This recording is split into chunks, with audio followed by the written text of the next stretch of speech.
Tinitiyak ng Philippine National Police na nanatiling pangunahing prioridad ang kaligtasan at kapayapaan ng publiko sa gaganaping malakihang pagtitipon simula Nobyembre 16 hanggang 18.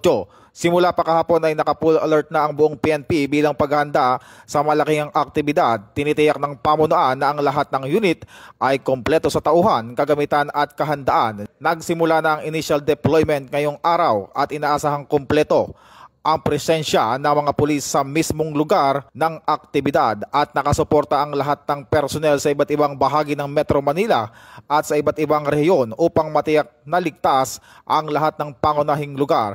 Dagdag pa rito, inaasahan ang pagdagsa ng mga makikilahok, kaya naman nakalatag na ang security plan ng PNP na sumasaklaw sa ground operations, traffic management, intelligence monitoring, emergency response at maritime patrols upang mabilis na tumugon sa anumang uri ng pangailangan.